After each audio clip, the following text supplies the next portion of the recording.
Hi children, we've got more notes for you.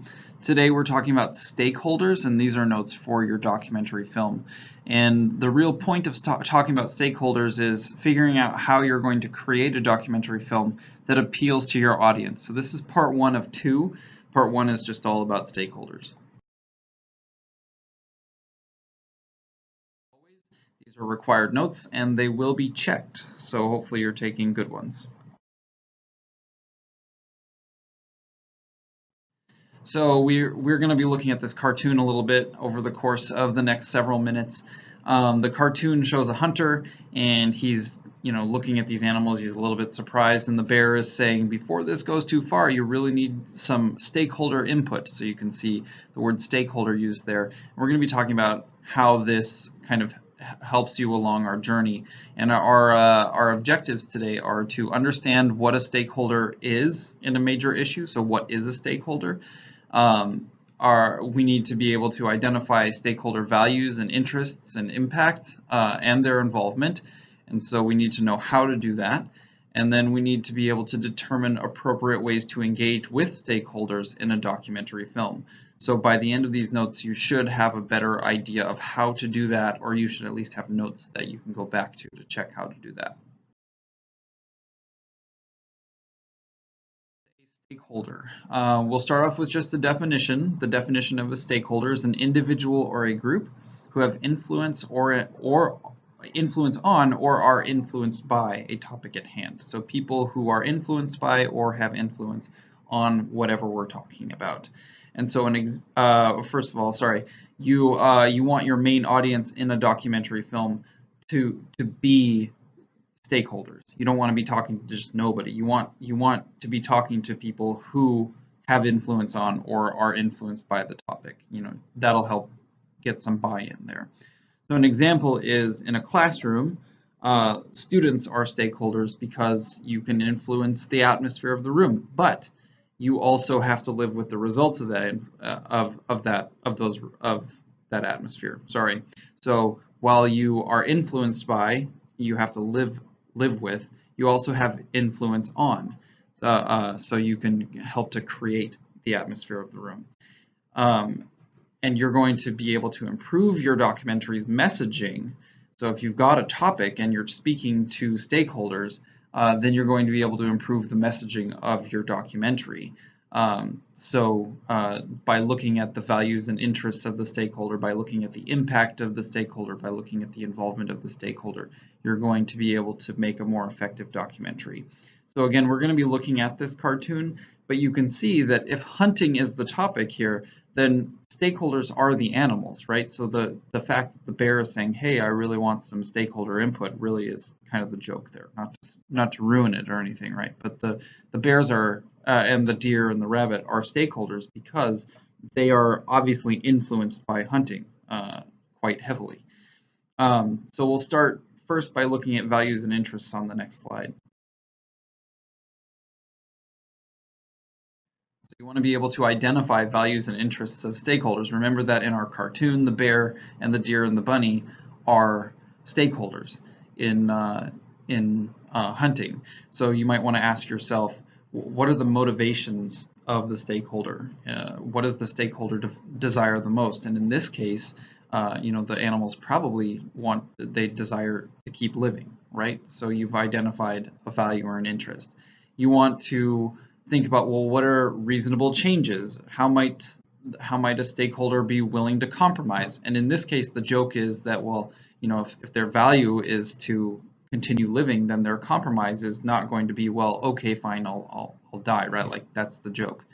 So they're not willing to compromise in this case. But you can often identify places where stakeholders are willing to compromise on their values and interests in some way. And then lastly, you want to think about, well, what are their possible conflicts? So how might they be harmed? Well, obviously, death in our cartoon example is a harm, right? That's a conflict. When you're a stakeholder and you desire to keep living, then a compromise you're not willing to make is to die because that causes irreparable harm. Again, that's part of the joke here in the cartoon. So you want to think to yourself, You want to talk to your stakeholder in a way that you trigger their motivations to make a reasonable change that minimizes their conflict. So if you're a hunter going up to animals and saying, "Hey, like I understand that you're a stakeholder here, but let me shoot you." Obviously, you're not showing an understanding of their values and their interests. They have no motivation to change. They're driven completely by the conflict, and you're not going to be able to talk to them effectively if you don't take that into account. Second, you want to look at the stakeholder's impact.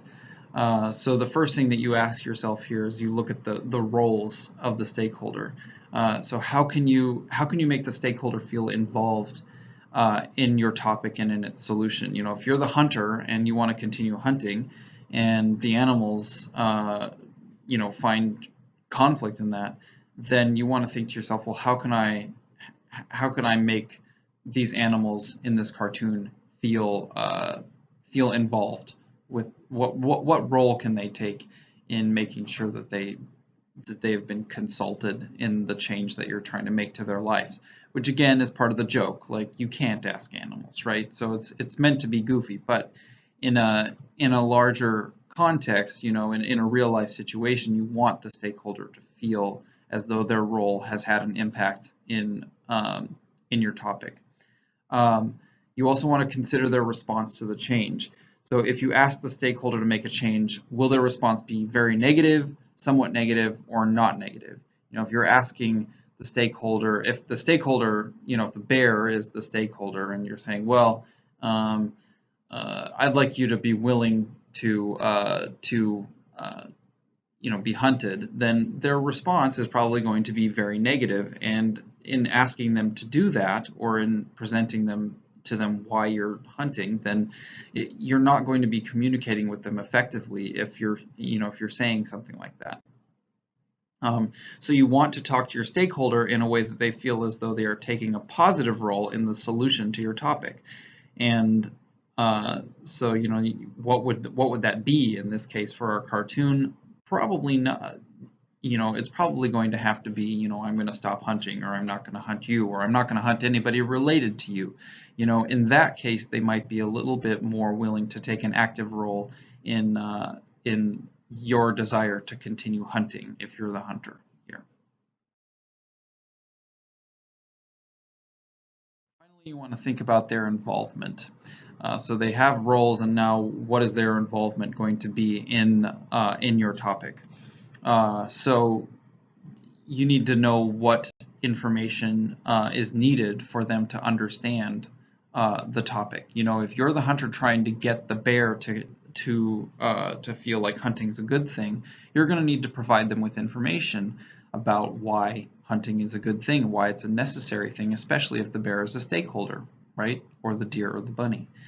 Um, so what information do you need to provide for them? What are their limits to change? So how far is too far? Obviously, probably saying, "Hey, hunting's really important to me, so I'm going to shoot you in the face, Mr. Bear," is too far for the bear, right? So what changes is the bear going to be willing to make? Maybe he's like, "Yeah, you're allowed to hunt any bear but me and my relatives," right? Well, that would be a limit to the changes that he can make. And then how is peer pressure, or how are other individuals or other groups going to influence the stakeholders' decision? If all three of these animals are standing there together, then the hunter's not going to be able to say to the bear, "Hey, what if I only hunt rabbits?" Because the peer pressure of the rabbit is probably going to make it so the bear says, "No, no, that's not okay." But are there other individuals or other groups? Maybe chipmunks aren't represented here, right? So maybe they can team up on the chipmunks. You have to figure out how you're going to use peer pressure in the case of stakeholders to make them willing to be involved in the topic that you're bringing up. So you want to give your stakeholder enough information that they're lead to make a reasonable change, and that hopefully pressures others to participate in this change as well. So really knowing how the stakeholder can be involved is really important. Once you've done that, you have to figure out how you're going to bring all of this to the table. So you want to figure this out before before you actually address the stakeholders, you don't want to find yourself, like this hunter is in the middle of the woods, and then all of a sudden realizing that you haven't taken into consideration the stakeholders until now. You want to figure this all out beforehand.